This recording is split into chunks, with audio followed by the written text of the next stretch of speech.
कहते हैं दोस्तों, जब डूब रही थी कश्ती दूर था किनारा, तब भी भरोसा सिर्फ खुद पर था हमारा। तो इसी तरह आपका जो है भरोसा अपने आप पर होना चाहिए, खुद पर होना चाहिए। तो इसी मोटिवेशनल कोट के साथ आज का क्लास क्या करते हैं, शुरू करते हैं। उम्मीद करते हैं आपकी तैयारी अच्छी चल रही होगी और अब आप जो है अपने तैयारी में पूरी तरह से क्या होंगे, बेस्ट होंगे। तो चलिए क्लास को शुरू करते हैं। नमस्कार दोस्तों, शत्रुघ्न सर मैथ्स के इस यूट्यूब चैनल पर आपका स्वागत है।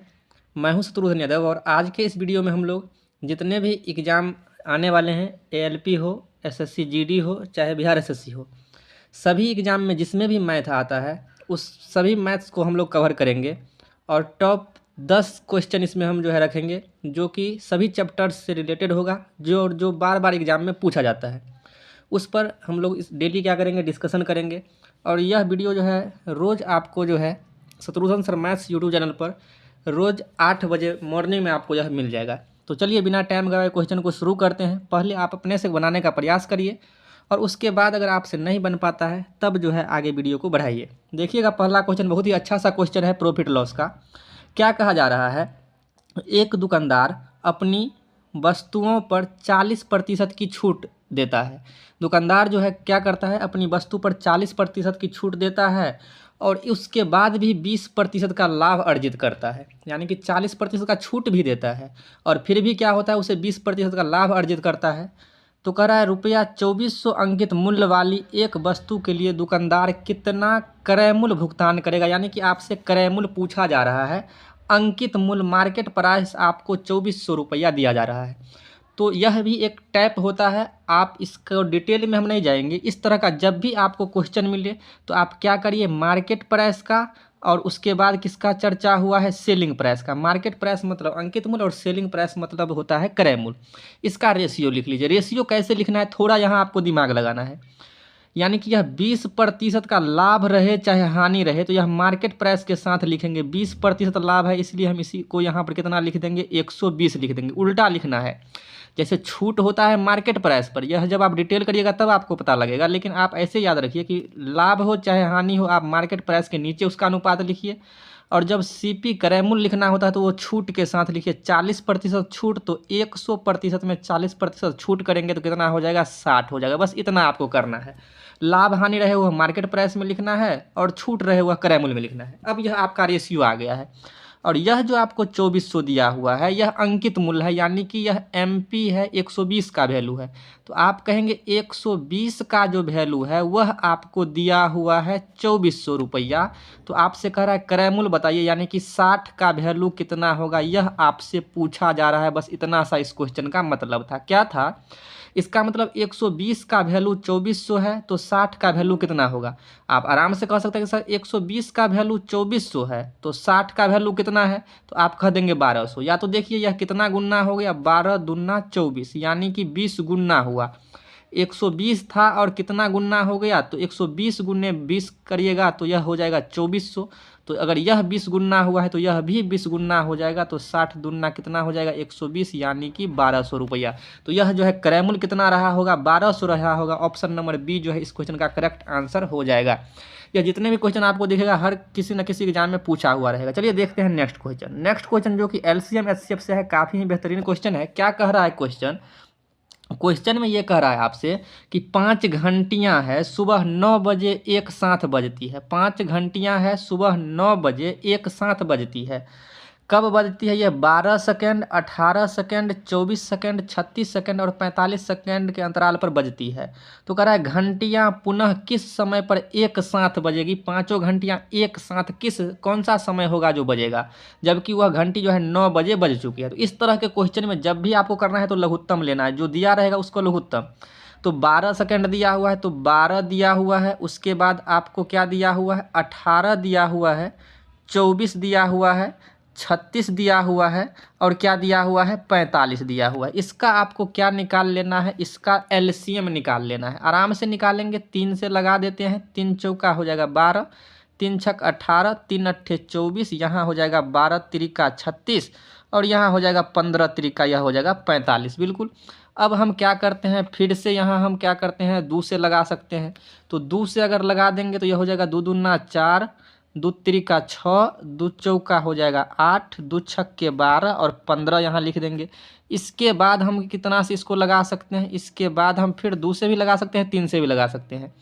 तो अगर हम 2 से फिर से लगा दें तो 2 एकम 2 हो जाएगा, 3 हो जाएगा, 2 दूना 4 हो जाएगा, 2 तिरिका 6 और यह आपका यहाँ रह जाएगा 15। क्लियर है। अब एक बार और जो है हम इसको क्या कर सकते हैं, 3 से लगा सकते हैं।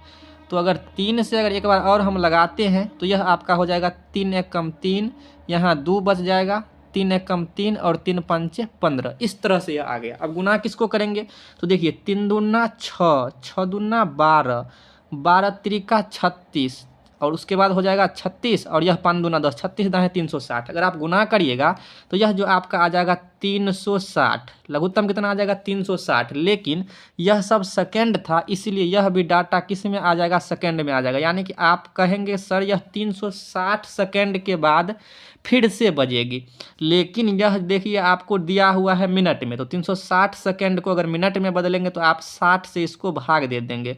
तो 60 से भाग देने पर 360 सेकंड किसके बराबर हो जाएगा, तो यह 6 मिनट के बराबर होगा। किसके बराबर होगा, 6 मिनट के बराबर होगा। तो कह रहा है एक साथ कब बजेगी, तो आप कहेंगे 6 मिनट बाद बजेगी। तो यह कितना बजे बजा था, 9 बजे बजा था और आप कह रहे हैं 6 मिनट बाद फिर से बजेगा। इसका मतलब यह 9 बज करके 6 मिनट में बजेगा। ऑप्शन नंबर दूसरा इस क्वेश्चन का करेक्ट आंसर हो जाएगा। उम्मीद करते हैं इस तरह का क्वेश्चन अगर आपके पास अगर आता है तो आप इसको बना लीजिएगा। चलिए देखते हैं नेक्स्ट क्वेश्चन। नेक्स्ट क्वेश्चन तीसरा क्वेश्चन क्या है, तीसरा क्वेश्चन आपसे यह कह रहा है मोहन एक टेबल को 2832 पर बेच रहा है। बेच रहा है मतलब विक्रय मूल्य है, माइंड में आ गया होगा। यदि उसका लाभ 18% है तो टेबल का क्रय मूल्य क्या होगा। कहने का मतलब मोहन जो है 2832 रुपया में बेच दिया और कह रहा है लाभ हो रहा है 18%। तो लाभ हो रहा है 18%, यानी कि यह क्या है आपका 118। ऐसे भी आप कर सकते हैं 18% का जो फ्रैक्शन वैल्यू होता है, 18% का फ्रैक्शन वैल्यू होता है 18/100। इसका मतलब ये होता है कि 100 रुपया उसका क्या है, क्रय मूल्य है। 100 रुपया खरीदा है और 18% लाभ लिया है, यानी कि यह इसका क्या है, प्रॉफिट है। 100 रुपया के वस्तु पर 18 रुपया वह लाभ लेता है। तो आप कहेंगे विक्रय मूल्य कितना हो जाएगा, तो इसको 100 रुपया खरीदे में 8 रुपया क्या कर दिया, 18 रुपया बेचने में, यानी कि लाभ लिया। तो आप कहेंगे 118%, ऐसे आप कर सकते हैं 118% का जो वैल्यू है वह 2832 रुपया है। और हर चीज़ अपने आप में 100% होता है, तो 100% का वैल्यू निकालेंगे। तो सबसे पहले हम क्या करते हैं, इसको सबसे पहले हम क्या करेंगे 118 से इसमें क्या कर देंगे, भाग दे देंगे। तो जब 118 से आप इसमें भाग करिएगा तो यह जो आपका आ जाएगा वह आपको ये कट करके आ जाएगा। आप कहेंगे 118 से यह कितना बार में कट जाएगा, तो यह जो आपका कट जाएगा 24 बार में कट जाएगा। अगर आप भाग दीजिएगा 118 से 2832 में तो यह 24 बार में कट जाएगा। तो आप कहेंगे 1% का जो वैल्यू हो गया वह 24 रुपया हो गया। लेकिन आपको क्रय मूल्य निकालना है 100% का वैल्यू, तो 100% का वैल्यू करेंगे तो दोनों तरफ 100 से गुना हो जाएगा। तो 2400 रुपया इस क्वेश्चन का करेक्ट आंसर हो जाएगा। ऑप्शन नंबर चौथा हो जाएगा। हम इसको आराम से बेसिक से बना रहे हैं इसलिए क्योंकि आज जो है यह दूसरा क्लास है, धीरे धीरे स्पीड बन जाएगा, फिर जो है हम जल्दी में भी इसको बताएंगे। चलिए देखते हैं नेक्स्ट क्वेश्चन। नेक्स्ट क्वेश्चन क्या कह रहा है, एक्स ने कुल 180 रुपया में 40 पेंसिल खरीदी। एक्स जो है कोई नाम है, एक्स ने कुल 180 रुपया में कितना पेंसिल खरीदा है, 40 पेंसिल खरीदा है। और 180 रुपया में 2 दर्जन पेन खरीदा है, यानी कि वह तो पेंसिल भी खरीदा है और उसके बाद वह क्या किया है, पेन भी खरीदा है। पेंसिल भी खरीदा है और पेन भी खरीदा है। कह रहा है एक पेन और एक पेंसिल के मूल्य के बीच का अंतर ज्ञात करिए। एक पेन का दाम, तो 180 रुपया में 40 पेंसिल है, तो एक पेंसिल कितना में, तो आप कहेंगे 180 और बट्टा कर देंगे 40, तो यह एक पेंसिल का दाम हो गया। उसी तरह कह रहा है 180 रुपया में 2 दर्जन पेन। 2 दर्जन कहने का मतलब 1 दर्जन में 12, तो 2 दर्जन में 24, तो 180 रुपया में कितना पेन खरीद लिया, 2 दर्जन कहने का मतलब 24 पेन खरीद लिया, इसीलिए 24 से भाग। तो यह जो आपका हो गया एक पेंसिल का दाम हो गया और यह एक पेन का दाम हो गया। कह रहा है दोनों के बीच में अंतर बताइए कितना होगा, कितना रुपया का डिफरेंस है। तो कोई बात नहीं, भाग दे देते हैं पहले। तो यह 0 से यह 0 कट जाएगा और 4 से इसको काटेंगे तो 4 चौका 16 और यह आपका कितना हो जाएगा, 4 5 कितना हो जाएगा, 20 हो जाएगा, 4.5 रुपया। अगर इसको काटेंगे तो यह आपका हो जाएगा 12 दूना 24 और यह हो जाएगा 12 एकम 12, 12 पंचे 60। यह 2 से काटेंगे 15 को 7.5। आप कह सकते हैं कि एक पेन का दाम 7.5 रुपया है और एक पेंसिल का दाम 4.5 रुपया है। तो कह रहा है पेन और एक पेंसिल, एक पेन और एक पेंसिल के मूल्य का अंतर बताइए। तो 7.5 रुपया एक पेन का और 4.5 रुपया एक पेंसिल का। तो 7.5 रुपया में से 4.5 रुपया घटाएंगे तो कितना रुपया आ जाएगा? 3 रुपया आ जाएगा। और यही 3 रुपया इसका करेक्ट आंसर हो जाएगा, यानी कि ऑप्शन नंबर चौथा क्या हो जाएगा? करेक्ट हो जाएगा। चलिए देखते हैं नेक्स्ट क्वेश्चन। नेक्स्ट क्वेश्चन बहुत ही आसान है। आपसे कहा जा रहा है 40 और 50 के बीच कितनी अभाज्य संख्या है। अभाज्य संख्या निकालने के लिए आपसे कहा जा रहा है। तो अभाज्य संख्या कौन सा होता है? जो एक से कटे और स्वयं अपने से कटे। तो 40 और 50 के बीच, तो आप कहेंगे 40 और 50 के बीच है तो एक 41 हो जाएगा, एक आपका 43 हो जाएगा और एक आपका 47 हो जाएगा। इसके अलावा कोई भी नहीं होगा। तो कह रहा है कितनी अभाज्य संख्या है? तो गिन लीजिए 1 2 3, यानी कि 3 अभाज्य संख्या है। ऑप्शन नंबर चौथा यानी कि 3 जो है इसका करेक्ट आंसर हो जाएगा। चलिए देखते हैं नेक्स्ट क्वेश्चन। नेक्स्ट क्वेश्चन जो है मेंसुरेशन का क्वेश्चन है, एडवांस का क्वेश्चन है। यह मेंसुरेशन क्षेत्रमिति का है। देखिए क्या कह रहा है, 9 सेंटीमीटर त्रिज्या और 15 सेंटीमीटर ऊंचाई वाले एक शंकु को पिघलाकर 45 सेंटीमीटर ऊंचाई का एक बेलन बनाया जाता है। बेलन का व्यास बताना है आपको। यह भी एक टाइप होता है, इंपॉर्टेंट टाइप होता है। जब भी इस तरह का क्वेश्चन आपको मिले, क्या करना है आपको? जब भी पिघलाने का बात हो, आपसे कहेगा शंकु को पिघलाकर गोला बना दिया गया, इसका मतलब शंकु का आयतन और गोला के आयतन दोनों आपस में बराबर हो जाएगा। आपको कहेगा बेलन को पिघला करके घन बना दिया गया, इसका मतलब बेलन का आयतन और घन का आयतन क्या हो जाएगा? बराबर हो जाएगा। बस इतना ही आपको ध्यान रखना है और फॉर्मूला याद रखना है। तो कह रहा है शंकु को पिघला दिया और शंकु को पिघला करके बेलन बना दिया, तो हम कहेंगे कि शंकु का आयतन और बराबर हो जाएगा किसके आयतन के? तो शंकु का आयतन बराबर में हो जाएगा बेलन का आयतन। शंकु का आयतन बराबर में किसका आयतन हो जाएगा? बेलन का आयतन हो जाएगा। यह क्लियर है आपको? अब जो है आपको फॉर्मूला याद रखना है कि शंकु का आयतन क्या होता है। तो शंकु का आयतन होता है 1/3 पाई। अब दोनों में त्रिज्या आएगा, इसलिए हम इसको r1² कर देते हैं और इसको h1 कर देते हैं। क्लियर है? अब बेलन का आयतन क्या होता है? पाई r² होता है। तो हम इसको r2² कर देते हैं और इसको h2 कर देते हैं। क्लियर है? अब क्या करते हैं, इसको काट देते हैं। पाई से यह पाई कट जाएगा दोनों तरफ। अब वैल्यू अगर बैठाएंगे तो देखिए यह आपका 1/3 है गुने r1, शंकु का त्रिज्या कितना है? तो यहाँ देख लीजिए 9 है। तो हम क्या लिखेंगे इसको? 9 गुने 9 लिखेंगे, गुने ऊंचाई इसका कितना है? तो इसका ऊंचाई आपको 15 है, तो बराबर 15 लिखेंगे, बराबर r2 का स्क्वायर। तो आपको व्यास तो निकालना ही है, तो r2 पता नहीं है, हम यहाँ पर लिख देते हैं r2 का स्क्वायर और गुना में h2 मतलब ऊंचाई कितना दिया हुआ है बेलन का? तो 45 दिया हुआ है, यहाँ लिख देते हैं 45। अब अगर आप इसको काटने का कोशिश करिएगा तो देखिए कटेगा। यह आपका 15 से काटिएगा 45 को, तो 15 त्रिका यह कितना हो गया? 45 हो गया। और 3 से काटेंगे 9 को, तो देखिए यह 3 त्रिका 9 हो गया। और उसके बाद इस 3 से इस 3 को आप कैंसिल कर सकते हैं, यानी कि r2 का स्क्वायर और इधर 9 बचा हुआ है। तो r2 आप कहेंगे r2 का स्क्वायर बराबर कितना आ गया? 9 आ गया। r2 का स्क्वायर अगर 9 आ गया तो r का वैल्यू स्क्वायर हटेगा तो रूट लगेगा, यानी कि 9 का वर्ग कितना हो जाएगा? 3। तो त्रिज्या कितना हो गया बेलन का? 3। बेलन का त्रिज्या हो गया 3, लेकिन आपसे बेलन का व्यास पूछा है। तो अगर त्रिज्या 3 है तो आप जानते हैं व्यास जो है त्रिज्या का दुगुना होता है, तो इसीलिए व्यास जो आपका हो जाएगा वह 3 नहीं 6 हो जाएगा। तो इसलिए 6 जो है इस क्वेश्चन का करेक्ट आंसर हो जाएगा, ऑप्शन नंबर ए हो जाएगा। आप गलती से भी अगर त्रिज्या आपका अगर 3 आ गया है तो आप 3 नहीं चौथा ऑप्शन नहीं लगा दीजिएगा, आपका यह गलत हो जाएगा। इसका ऑप्शन नंबर 1 जो है करेक्ट आंसर हो जाएगा। चलिए देखते हैं नेक्स्ट क्वेश्चन। नेक्स्ट क्वेश्चन जो है आपको 7वां नंबर क्वेश्चन जो है ये रहा आपका 7वां नंबर क्वेश्चन। 7वां नंबर क्वेश्चन क्या कह रहा है?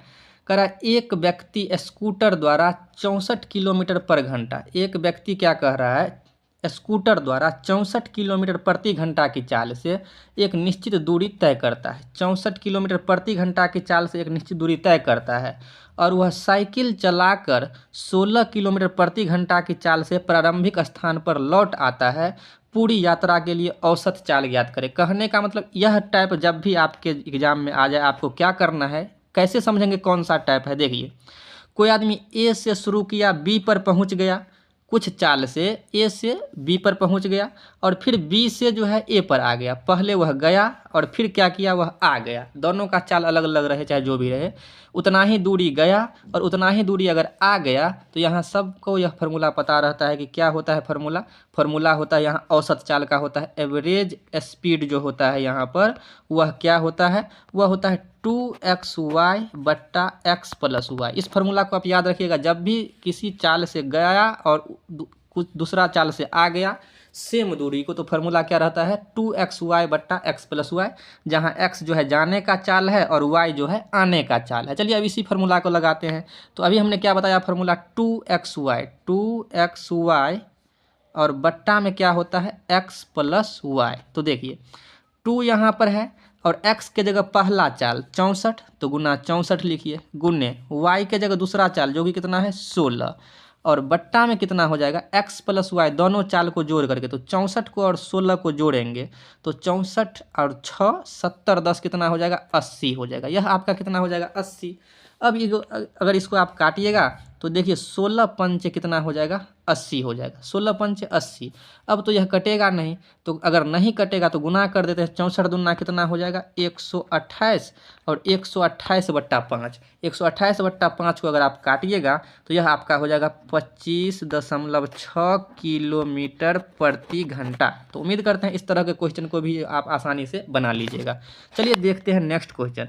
नेक्स्ट क्वेश्चन देखिए 8 नंबर क्वेश्चन क्या कह रहा है। क्या कह रहा है क्वेश्चन, दिव्या ने, एक लड़की है जिसका नाम है दिव्या। दिव्या ने एक कार 3,50,000 में खरीदा। दिव्या ने क्या की है, एक कार 3,50,000 रुपया में खरीदी है और 4,35,000 में बेच दी है। तो उसका लाभ प्रतिशत क्या होगा। लाभ नहीं पूछ रहा है आपसे, लाभ प्रतिशत पूछ रहा है।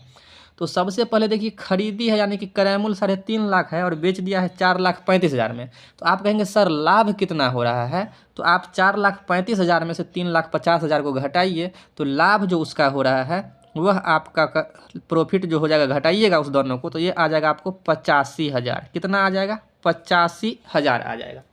तो लेकिन आपसे कह रहा है लाभ प्रतिशत, तो लाभ प्रतिशत परसेंटेज प्रॉफिट जो हो जाएगा आपका कितना लाभ हो रहा है, तो आप कह रहे हैं जो 85,000 का लाभ हो रहा है। लेकिन लाभ का गणना चाहे हानि का गणना हम बताए थे आपको किस पर होता है, क्रय मूल्य पर होता है। तो क्रय मूल्य कितना है 3 लाख और कितना है 50,000 है, 3,50,000 है और प्रतिशत के लिए क्या करेंगे 100 से गुना भी करेंगे। अब काट लीजिए आपका आंसर आ जाएगा। तो देखिए 3 जीरो से यहाँ 3 जीरो कट जाएगा, 1 जीरो से यह 1 जीरो आपका कट गया।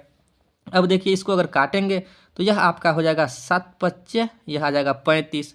उसके बाद यह हो जाएगा 2 पंचे हो जाएगा 10। अब जो है आप इसको काटिएगा चाहे गुना, अब तो कटेगा नहीं तो आप इसको क्या कर लीजिए गुना कर दीजिए। 85 दूना कितना हो जाएगा 5 दूना 10 का 0, हासिल 1, 8 दूना 16 और 1 17। 170 बट्टा यह आपका हो जाएगा 7। अब 170 बट्टा 7 दशमलव में लाने के लिए आप इसको अगर भाग दीजिएगा तो 7 दूना कितना हो जाएगा 14 और 7 चौक हो जाएगा 28 और 7 त्रिका 21 यानी कि 24.3% इस क्वेश्चन का क्या हो जाएगा करेक्ट आंसर हो जाएगा। चलिए देखते हैं 8वां क्वेश्चन हो गया। अब 9वां क्वेश्चन देखते हैं। देखिए 9वां क्वेश्चन काफ़ी बेहतरीन और इस टाइप का सवाल जो है अगर आपको आता है तो सही है, क्योंकि पहला सेट में भी इस टाइप का सवाल हम बताए थे।